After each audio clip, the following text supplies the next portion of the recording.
Hello guys, nailagay ko na yung center post ng Longking at nalagyan ko na rin ng hydraulic. Yan po, worth po yung hydraulic namin.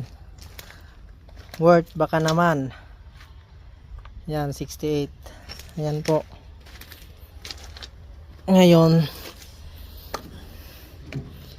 ayan, nailagay ko na po yung center post or swivel. Lagyan ko na, tatakpan ko na itong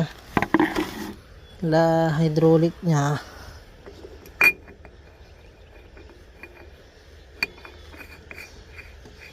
Yan. Dapat bago pandarin, dapat naka-level. Level na.